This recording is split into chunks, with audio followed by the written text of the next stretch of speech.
My name is Ian Grindblatt. Today is the 8th of September 1996.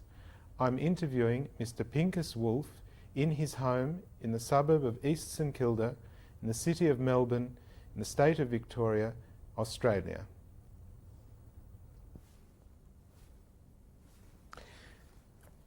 Can you start please by telling me your name and then spelling your name? The name is Pincus Wolff, P-I-N-K-A-S W-O-L-F. Was this your name at the time you were born? Yes, that it was. Do you have any nicknames? No, but in Hebrew I'm called Yehoshua Pinchas. What was your date of birth, please? 6th of April, 1922. And how old are you now? 74. And in what city were you born, please? In Krakow, Poland. And can you spell Krakow, please? K-R-A-K-O-W. Thanks very much. I'd like to start by asking you about your life before the war broke out. How old were you at the time when the war broke out in 1939? 16. Can you tell me a little bit about your life up to that time? Well, I was attending a school called Zeide, which was a religious school. In the same time, they were teaching the normal things like in the state school, with the only difference that every end of the year we had to go for exams into the normal state school. After finishing school, I was going to the yeshiva called Keter Torah. This was a yeshiva established by the rabbi from Radomsk, which was in 36 places in Poland, in towns and townships. It was a very successful yeshiva, and there were quite a few thousand students all over. Do you remember your grandparents at all? Well, I remember grandparents, the parents of my late father, who lived in Sants, or so-called Nowy Sącz. So Nowy Sącz is a Polish name, is that right? Nowy Sącz it is called in Poland, Sants it is called in Yiddish. Thank you. Sants was very well known because it was the town where the known Rabbi Divrei Chaim, Rab Chaim Halberstam, was living, and he was very well known all over the world. Were your grandparents still alive at the time that the war broke out? Yes, they were. And can you tell me a little bit about your life at home? What sort of, first start, how many of you were there in the family? Well, they were 6. I had 2 older brothers and 3 older sisters. And your parents, all of you were still alive at the time of the outbreak of the war? Yes, that's correct. Were any of your sisters married? Yes, the oldest sister was married, and the name of her husband was Pavel Englander. And what originally from Kryniec. Kryniec was a quite well-known holiday place in Poland. Uh-huh. And what was her name? Her name was Hela, and in Hebrew, Chaye Bruche. Did she have children at this stage? Yes, 3 children, 2 girls and 1 boy. Do you remember her marriage? Do you remember the celebrations at all? I remember very, very little about it. It was in 1929. Uh-huh. I was still very young, and on the top of it, at the time of her marriage, I had a cold and I was lying in bed. So it was a bit of a disappointment. It was. Do you remember your own bar mitzvah at all? Oh yes, for sure. In our times, the bar mitzvahs were not celebrated like we find it today, like in a big hall with a big party. The preparations for bar mitzvahs, in most cases, were not only preparations for that certain day to learn the maftir and haftorah, but they were rather preparations, so to say, for all the life. That means we were learning and they were teaching us the most important things, not only for that particular day of the bar mitzvah, but something which might stick to you all your life. So, talking about the party, it was more a kind of a family affair. Additionally to this, they were invited, my friends were invited, and we got like a small group of the students what I studied together with them at the time. You were saying that the celebration was different. Do you remember, did your parents give you a gift at the time of your bar mitzvah? Yes, it was a kind of a normal taken thing that a bar mitzvah boy got a watch. Uh-huh. I still remember that watch. Uh-huh. Obviously you no longer have that watch. No, not only that watch, but I happen not to have anything from those times left. Right. Can you tell me a little bit about the religious observance in your home? Obviously you came from a religious background, you went to religious school. Yes, it was a religious kind of life. My parents were strictly religious, and at the same time, if I might describe it so, it was an elegant, nice house with everything which goes with it. It was quite a happy life. Mm-hmm. Did your father go to shul every day? Father went to shul every day, yes. And besides going to shul, he was in Krakow quite a known Talmud Chacham. He was a businessman. Very many people used to come to our place for different advices and different ways of life, financial advices as well as family advices. He was quite well known in Krakow, of one of the outstanding people in Krakow. And did you and your brothers also accompany your father to shul? Yes, it was different than it is today, where today there is kind of a gap between generations. In our times, that wasn't like this, but a father with a grandfather with children and grandchildren went together to shul. In most cases, they were sitting together. So the advantage was that the young generation could learn not only from this what parents or grandparents were teaching them or what they got from school, but only in observing the way, how the older generations conducting themselves. In my opinion, from this you could learn much more than from books or any other things. Mm-hmm. The house that you lived in, the household, did you have a servant or servants living in? Yes, we normally had a maid who was been doing the cleaning and washing and other things. Also a cook who was cooking things, because mother got enough work without the household. She was doing quite a lot of social work, and father could afford that she won't have too much work at home. Mm-hmm.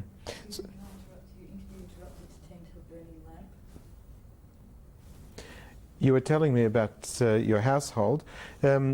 Was the maid Jewish? In most cases, no, she wasn't. And the cook? Cook, yes. Uh-huh. Can you tell me a little bit about the house that you lived in? You said that your father was able to afford to give your mother that comfort. What sort of a house did you live in? Well, it was in the early stage of my life, as I remember. There were 3 rooms and kitchen and bathroom and all the other things. And must have been in 1934 we shifted into a 5-room apartment, because we lived mostly in apartments. Mm-hmm. In a different area, which was Ditla number 111. in Krakow, which was right opposite so-called PKO. And was this somehow in the center of town? Yes, yes. It was, the Jewish part was called Kazimierz, or in Yiddish Kuzmark, which was the Krakowska Ditla Street. That must have been about 10 to 15 minutes walk from there. Uh-huh. Where the center of the town was in a different area, was Rynek, so called Rynek Wielki. That was the center of the town. Uh-huh. So when you say this apartment, how big was the flat house? How many apartments were Well, they there? were, if I remember rightly, about 6 tenants. We lived on the 3rd floor. Yes, about 6 tenants they were. Uh-huh.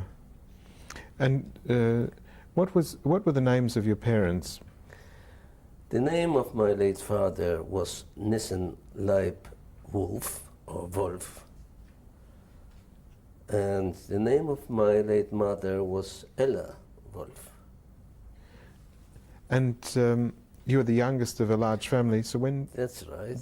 I was the youngest one. I was born in Krakow, where my older brothers and sisters were born in Oświęcim, also called Auschwitz. And the end of the First World War, 1914, 1918, must have been in the year of 1917. My parents moved from Oświęcim, from Auschwitz to Krakow. Uh-huh. What business was your father in? Textile, and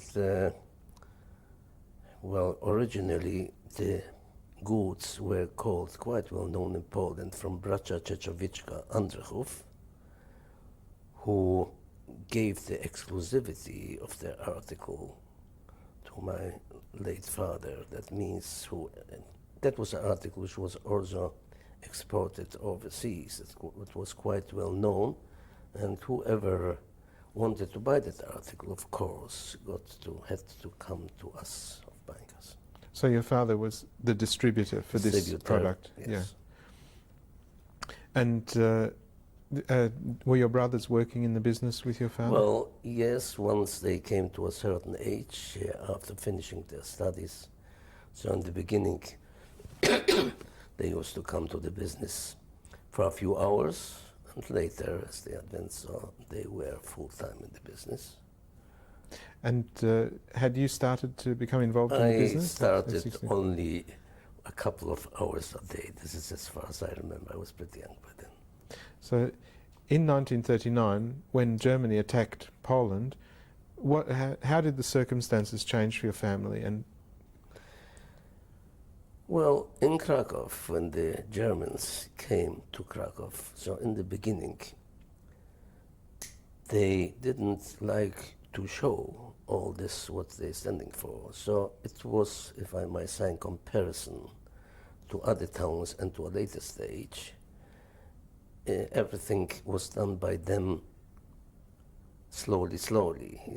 Of course, they took over the Jewish shops in the beginning, and they announced that Jewish people got to give away their golds and silvers and fairs. They were special auctions, so to say, every couple of weeks, something different.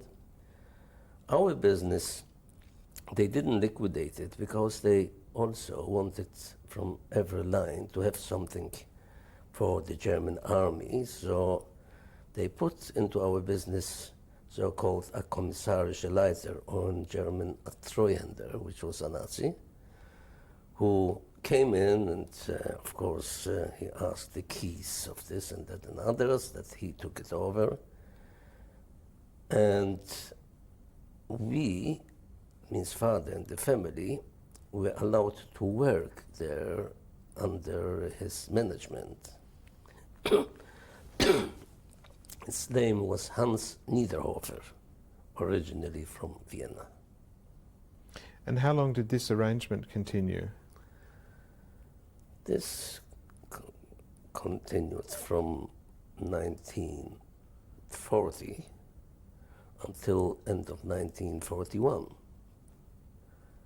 Matter of fact, that was the stage where in a few bigger business in Krakow, they were put some commissariat leiters. One of them, by now it is quite well known. There is a book and there's a picture of that known Schindler.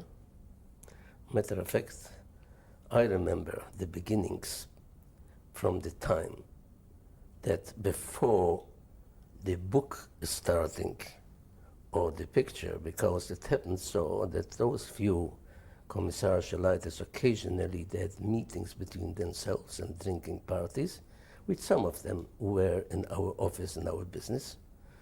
So I happen to know them personally, even before the time what the book is starting about Schindler. So you actually met Schindler in the early years? Oh, yes. And I happen to know every person mentioned in that book of Schindler. So at the end of, you said the arrangement with the Nazi officially holding the business. Well, yes, in the beginning father tried, because no one could see ahead what's going to be, and people in his age were remembering the Germans from the First World War, and no one suspected that it will take so quick, so fast, such a big turn. So father wanted to live with him, so to say, in peace. I still remember that father was choosing for him a flat and arranging for him carpets and lamps. And I remember when he came in, so he got a hat with 2 holes. He was dressed very poorly, and suddenly he got a big shot, so to say. And father was thinking that in living with him in peace, so he might achieve something.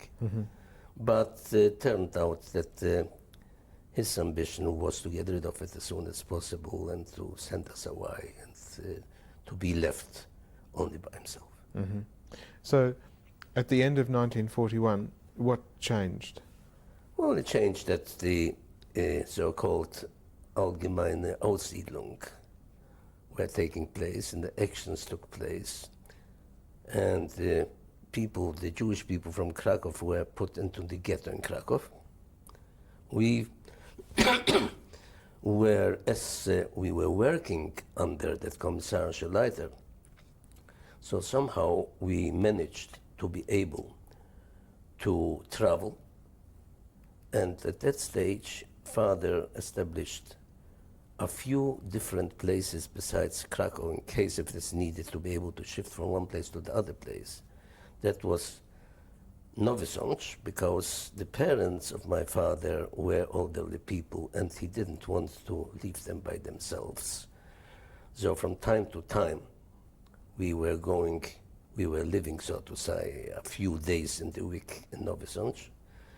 Also in Bochnia and Brzesko, they were the 2 towns not far away from Krakow, where it was meant to be. In Bochnia was a place called Städtische Werkstätte, where the Jewish people were working there, and they were thinking by working there for German necessities, so they might have a little bit a better chance, which turned out that wasn't right. But at least we tried to be in a few different places in order to be able to shift. That was until end 41, beginning 42. So we actually were caught, all of us, in that Nowy Sącz, where my father was killed by the chief of the Gestapo called Heinrich Hamann, which was quite well known at those times. And a few days later was the Allgemeine Aussiedlung, the last action, so to say, where they told all the Jewish people to come to a certain place. And from there were the selections. Very few were sent to an Arbeitslager, so to say, to work there, mostly young people, where the majority was sent into concentration camps and gas chambers. Do you remember when in 1942 that was? Was that mid-1942? No, it wasn't midnight. As a matter of fact, it was announced on the streets and placards That night was a Sunday, I remember. Do you remember the date at all? I don't remember exactly the date, and I don't remember all the details for the simple reason people did know that something is going to happen. Some people were pretty busy of taking with themselves whatever they could, monies and other things. Some others religious things, others again some photos, and no one actually was thinking in the right way, because most successful, so to say, if you can call it successful at all, were those people who took with them a little bit of bread and a little bit of water, because it turned out once they were put into those wagons on the way, very many people died from thirst and from hunger. So those people who, instead of money or instead of anything else, got with them something with them, although they didn't live much longer, because they were, most of them, taken to concentration camps and guests right away. So you don't remember the exact date. Do you remember though if it was hot weather or cold weather? It must have been October, September.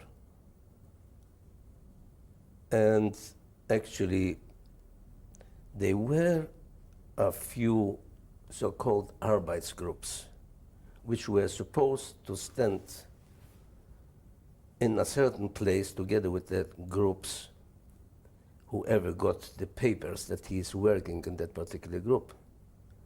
My brother and myself arranged somehow that we got papers that we are working in a group called Kauli.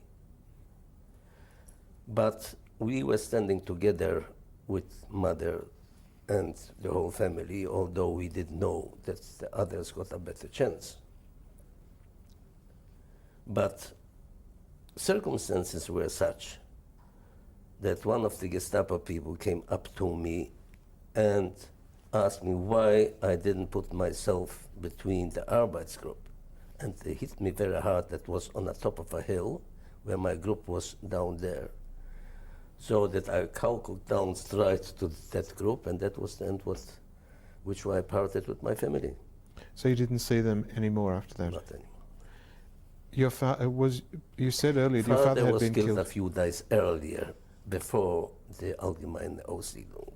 And a matter of fact, risking my life, so to say, although in that time no one considered any risk at all, because we all were thinking a day before, a day later, we are all lost.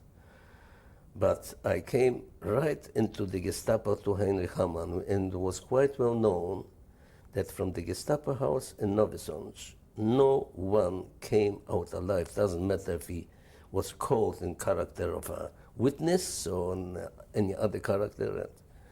So I went there and I asked about father.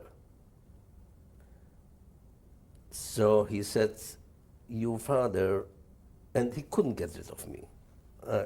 Although his dog, what he got, the big dog, and which way I came out, I don't know until today, but I was pretty put to pieces, but still, he couldn't get rid of me, so he thought, now look, your father will come out to the Aussiedlung place, which is going to take place 2 or 3, I don't remember, days later, which that was true. And this is it. But as it turned out, at that time, when he promised me that my father would be released from the Gestapo, my father wasn't alive anymore. He shot him. He had shot him personally? He did shot him straight away, and I had later witnesses to it, which turned out in a later stage, when we were already in Australia, must be 1950s or 1956 might be, I was called to the German consulate with a question if the name Heinrich Hammann means something to me. I was surprised that anyone would ask me that question, because as soon as I was liberated, the first thing what I did is trying to catch up with Heinrich Hammann. I was sure that no one, no institution, and no one else did know what I'm after, because I didn't disclose to anyone, I didn't look for any help from anyone. Which way they came to it, I don't know, but they asked me if I would recognize from photos Heinrich Hamann. So then I opened up an album of photographs, and once they could see that I identified Heinrich Hamann and Johann, which was the Gefängnisleiter, which means the chief of the jail, and a few others with their names, with everything, I could see on their faces they were very surprised, like someone would come out from Mars, something unexpectedly. And they told me by then that Hamann was arrested, and he already sits in jail a few months, and they were called quite a number of witnesses. But the prosecutor hasn't got enough material from all those witnesses to do something with it. And it's going to be a court case in Bochum. Bochum is a small township in Germany. And they asked me if I would like to go to Bochum for the court case.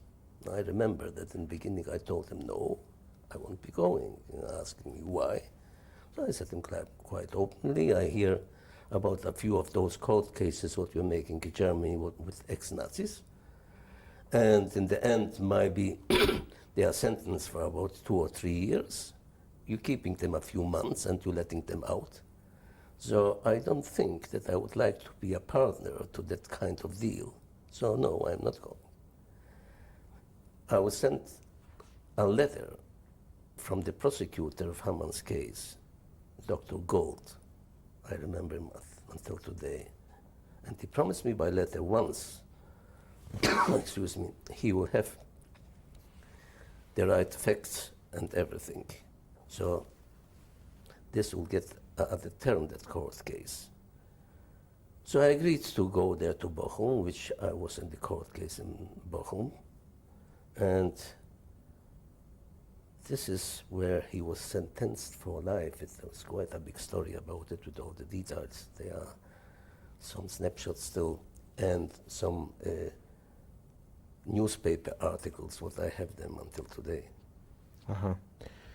Cool. Thank you.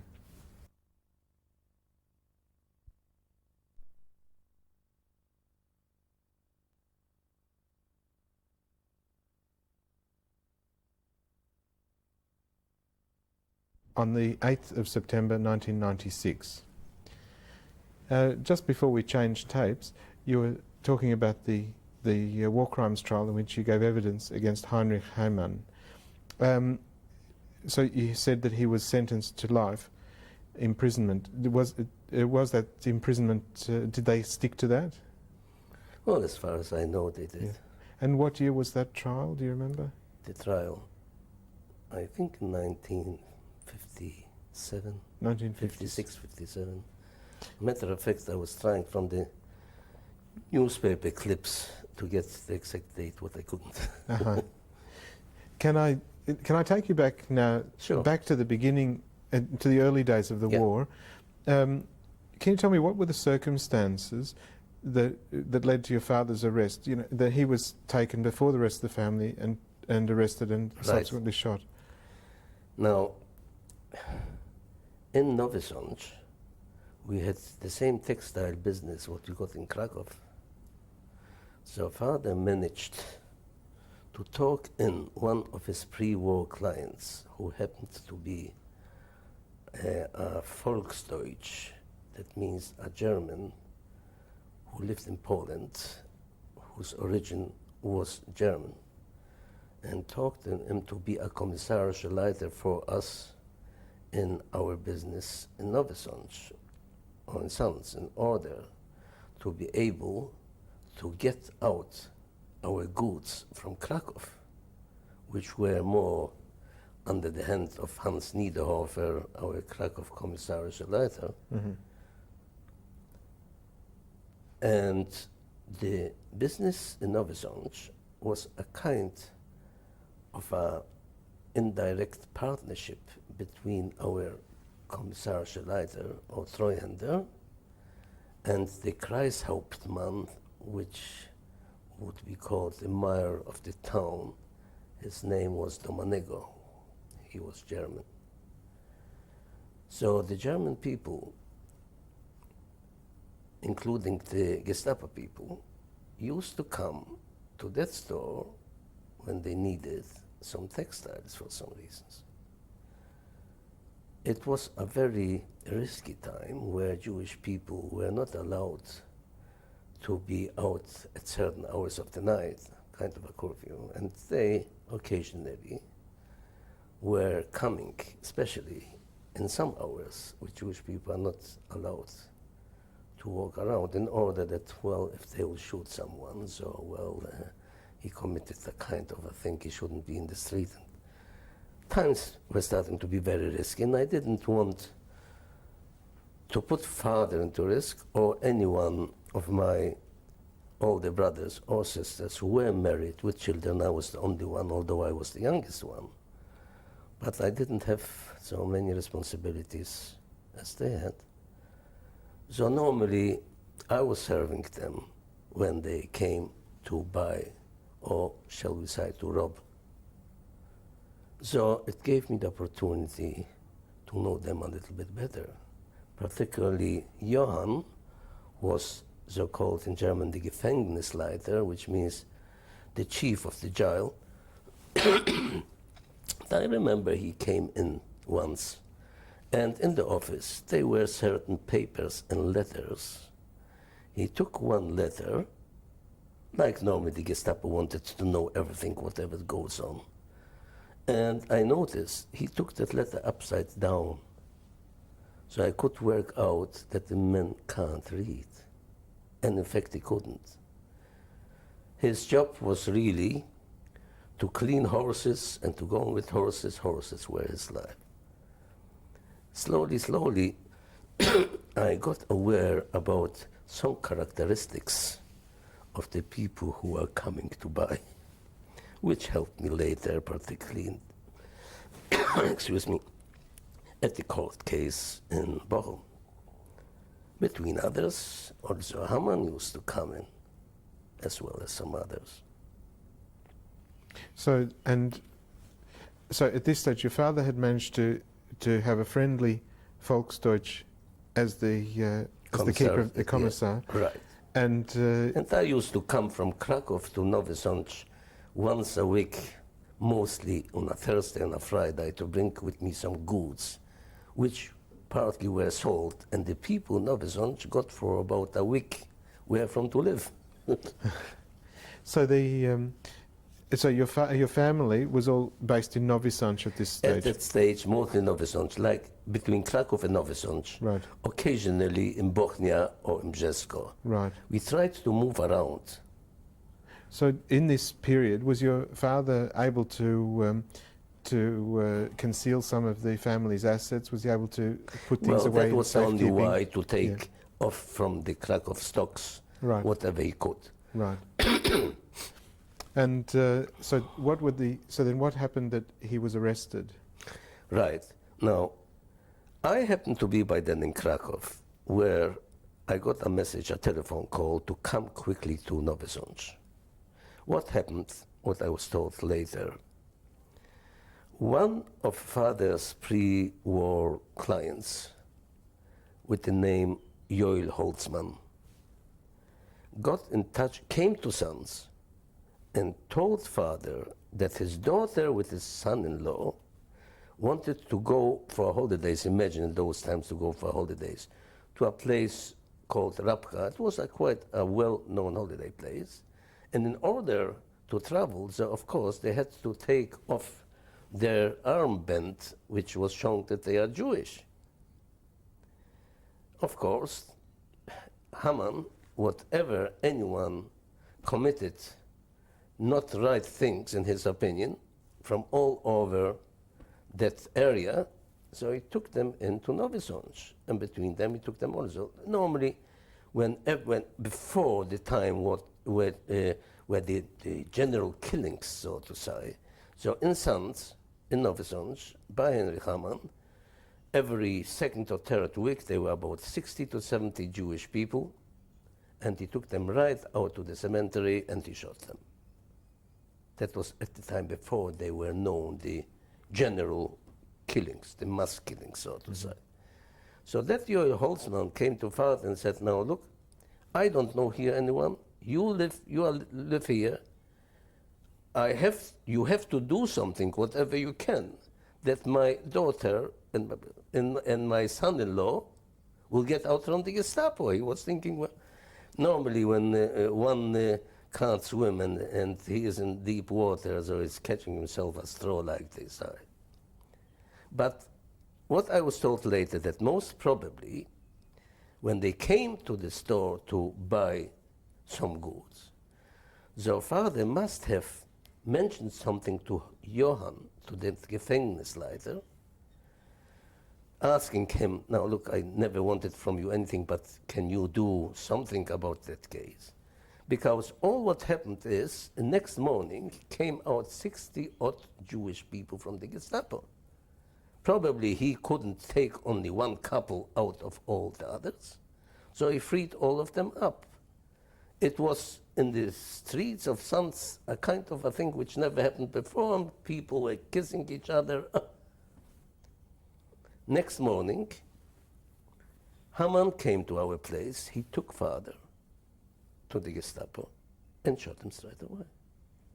Probably got aware of this. That he was the agent of this? Yeah. Probably.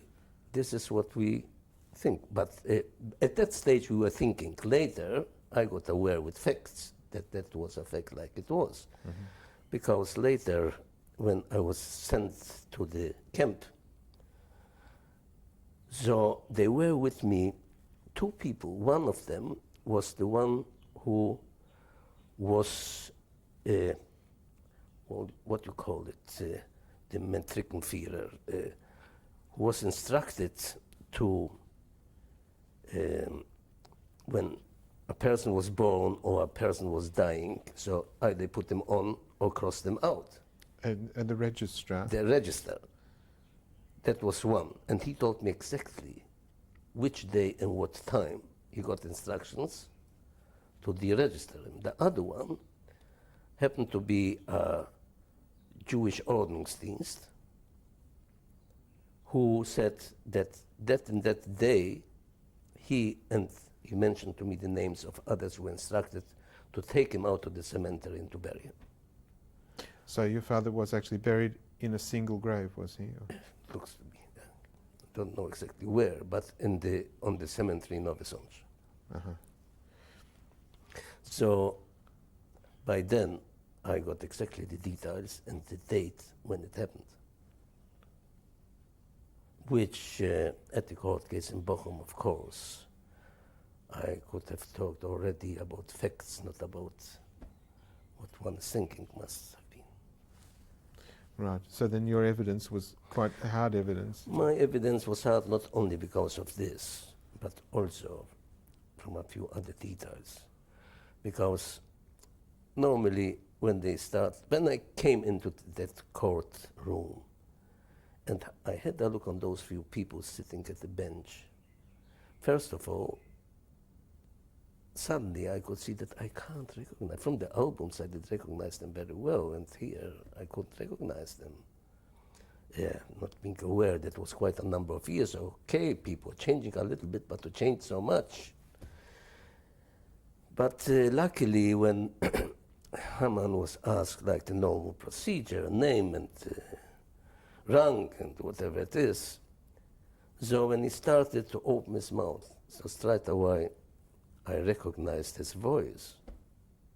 I didn't recognize him because I was told later that he tried to commit suicide and he threw himself from the second floor. When I was looking at him, so I could see an old invalid, pieces out of him. I couldn't dream, but then, and of course he was asked the normal questions and he didn't remember that he do anything and when it was. He was asked and nothing was given in. And then, I mean, before agreeing to go to Bochum, so I put a few conditions here in the German consulate in Melbourne. One of them was that whatever the German laws are, I don't agree. I don't think that I will follow them. I will be sitting when I want. I will be talking or not talking, and everything was given to me very easy. Only go to Bochum and okay. So when they were about finished and he didn't know, he didn't remember, like most probably with the previous witnesses from a few months ago. So I started asking him, now look, when you called the people to come to a certain place at the Allgemeine Aussiedlung, and you said that the people should put themselves in squares of 50 people. And one older man, I mentioned his name, wasn't so quick and so fast as you wanted, that he'll put himself into that 50 people's thing. And so you took your carabin and you split his head. And the blood of his head came on your white suit, what you was wearing by then. So you were in such anger that you took the revolver and shot him on the spot. That was number one. And I mentioned a few simple cases like this because this was all what the prosecutor wanted to hear. So, and then I asked him, that white suit, what you were wearing. First of all, he said, what white suit? I don't remember white suit. So I said, well, maybe I can remind you that this day, you came to our store and you selected a few pieces of material. And you said that those pieces of material be sent to a tailor whose name was this and this. His address was on the Pshetikowki. I told exactly the address and everything. And then I asked him, and the gray suit with the black stripe, what you got from us, do you remember it? No. Still didn't remember. Nothing remember. So I happened to have a picture, that picture of my late father. I was praying to God that his memory would come back to him a little bit. And I came close to him and I told him, now look, have a good look. That was my father. This and this day,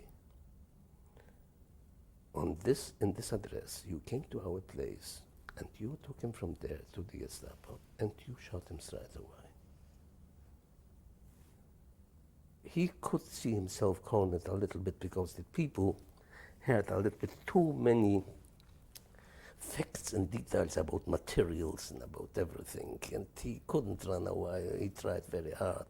So then he stood up and said, "Nicht ich nur Johann." That means I didn't kill him, but Johann, who was sitting next to him. So of course Johann was still taller than him and standing up with the German wood. Heinrich, nicht ich nur du. I didn't do anything. I didn't shoot him, but you did. So those two were, crossed in, and this was the case how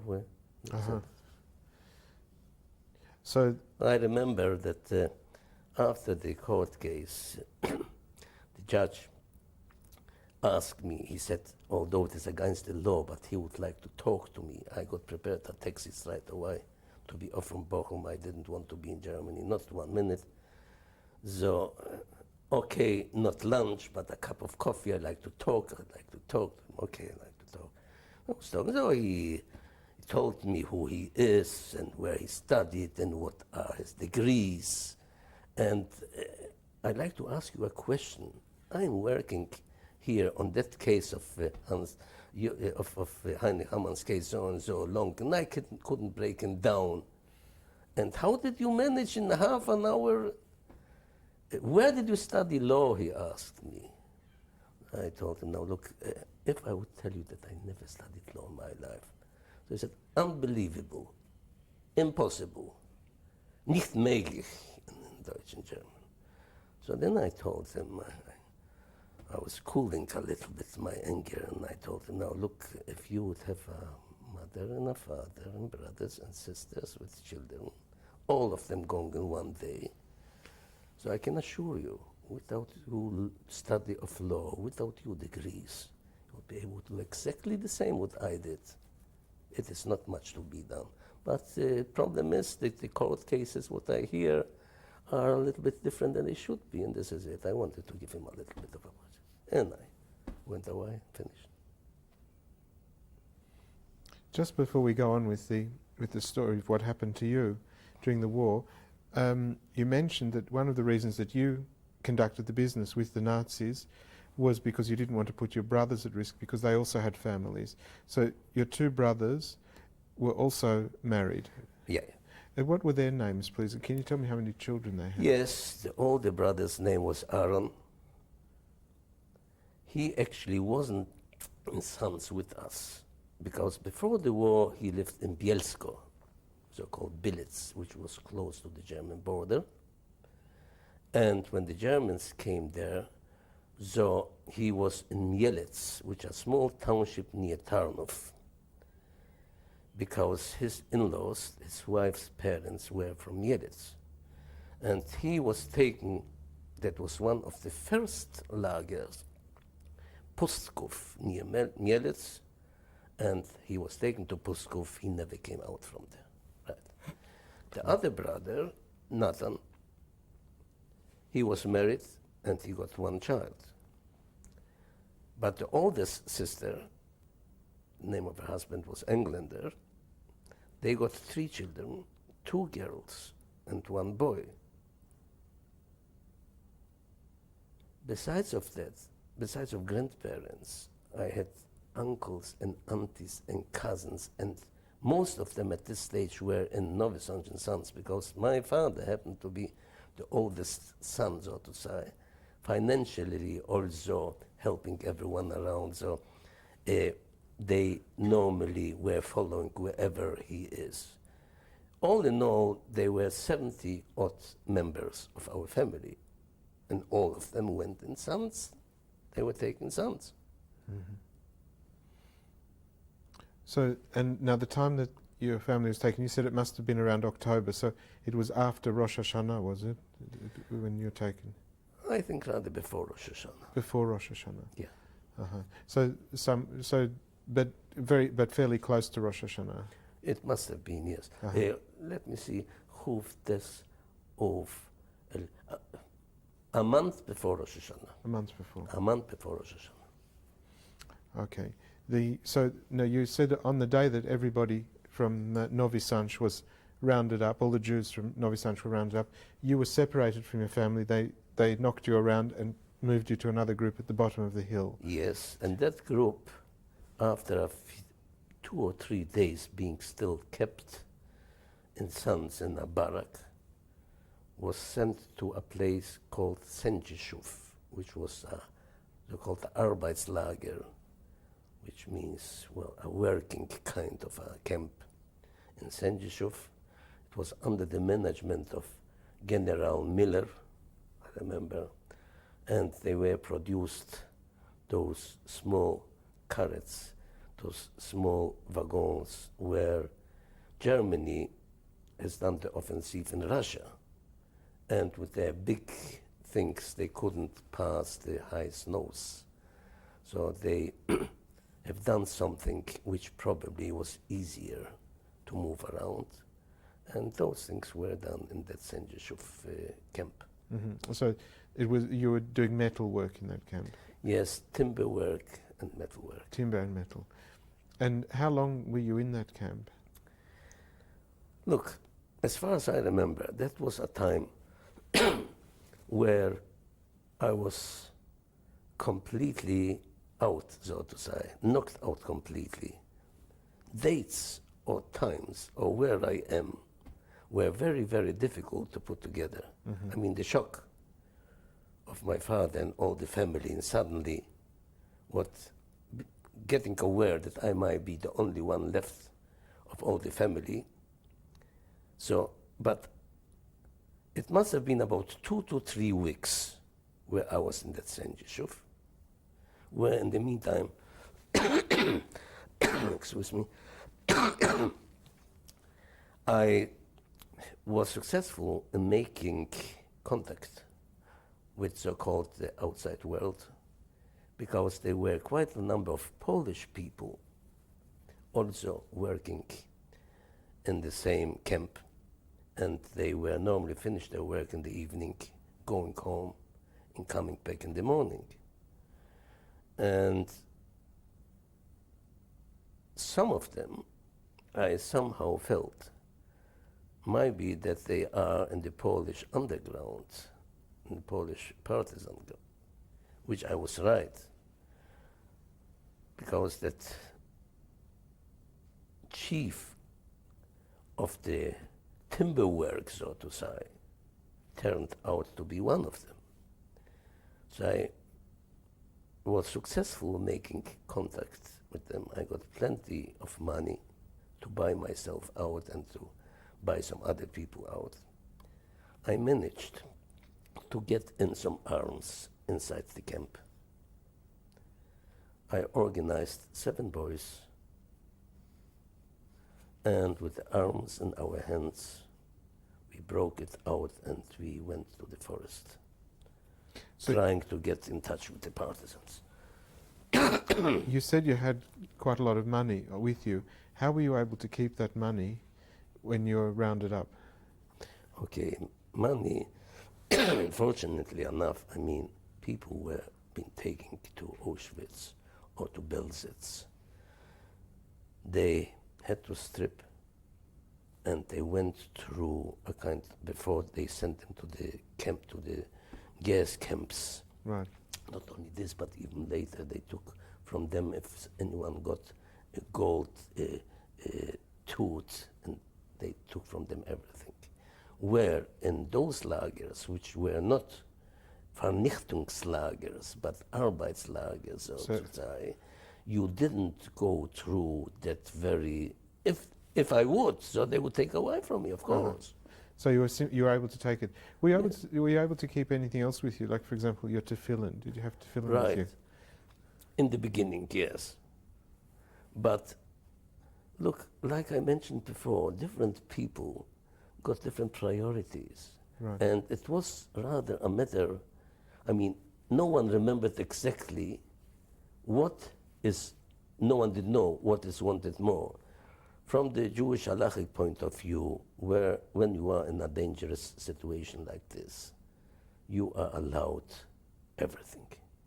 So in fact, those who either were not religious or they did know what the halacha is, were more concerned about their lives, because if it is a skana, a life skana, so Shabbos is not a Shabbos, and meat is not meat, and all those other things. Those who didn't put so much about certain things were much better off at that time. Mm-hmm. Besides, officially from the rabbis who were left, and they said quite openly, people who were hungry, who didn't have what to eat, so they told them what to eat. You might be able, you can eat everything, whatever you find. The halachic thing, those few rabbis which were still alive, did know how to teach the people that, there are some other things which are more important. Besides, in the Torah it is written, Ishmartem me'oit lenafshoseichem, and the word me'oit means very much, where in all the other Tariq mitzvahs it is not mentioned the expression very, but in the case of human life it is mentioned be very careful. So automatically, Mm-hmm. this was at that time no problem. Mm-hmm. They allowed Pesach to eat chumetz. They allowed everything. Whoever could grab anything. Mm-hmm. So initially you had the tefillin with you, and later Yes, on, not always you can put them on. yeah, and later on you had to let them go. Exactly.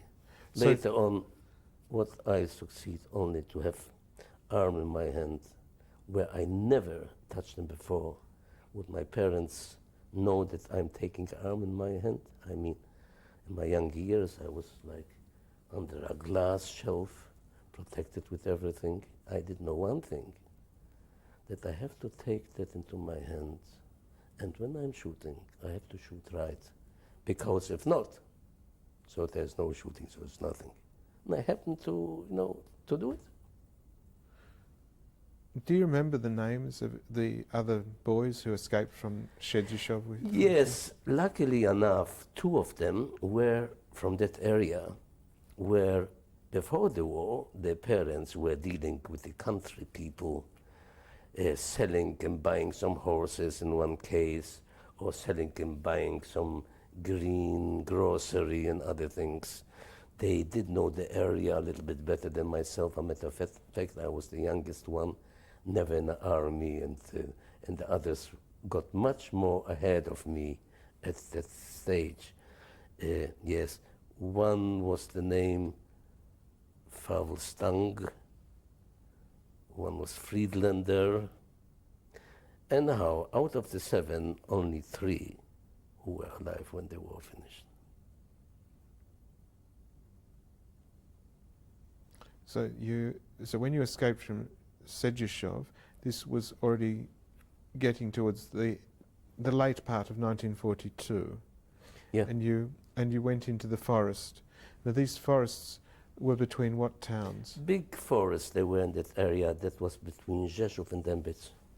Between Rzeszów and Dębic. Yes, they were. That was very good for partisans and for hiding. The forests were pretty big, and the German army with tanks or with other things couldn't. They were not so strong in the forest, as strong as they were. All right, thank you.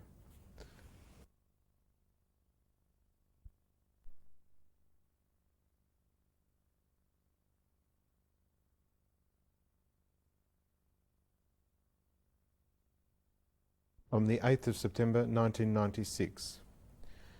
Now you're saying that you escaped into the forest with the other 7 boys, or rather another 6. There were 7 of you yes. altogether. And that was in late 1942. So how long did you spend in the forest? About 3 years. So until the end of the war? Yeah. And well, you say end of the war. No, I'm sorry. It wasn't until the end of the war. It was until the time when we met the first Russian patrol, because the war was still going on, and Russia stopped with the offensive because it was a very hard winter and they didn't make any progress right into Poland. They were still far away from Germany and from Berlin. So the offensive, as far as I remember, stopped for about 7 months, and then they were continuing to take the other part of Poland. For instance, Warsaw was still under the German occupation. There was Krakow. Mm-hmm. There were only 2 or 3 towns like Lublin, Przemyśl, and one other town might be. And the first Polish government was formed in Lublin much before the end of the war. I happened to be there in Lublin, and the first Polish government was formed through 2 parties, so to say. One party who was during the war in London, like the Minister Beck, who was before the war the Polish minister, and he took all the Polish money to London. Another party who was in Russia during the war. And those 2 parties formed the Polish government. At this stage, it wasn't known if Polish government, if Poland is going to be red or blue or whatever else. But the Polish government was formed in Lublin, where later, at a later stage, when Warsaw was taken, slowly, it turned out that you got more red every time under Russian domination, so to say. By then, it was quite well known. It showed everything that Poland is going to be communistic. Mm-hmm. Can you tell me a little bit about the years that you spent in the forest? How did the 7 of you maintain yourselves? Okay, well, actually, there's not much to tell, or there's a lot to tell. Let me put it to you that way. We didn't have really time to think or to analyze, because 24 hours one had to have his eyes in the front and in the back. When I say in the front, quite normal. In the back, that the other partisan parties won't shoot us from the back. So you got a kind of a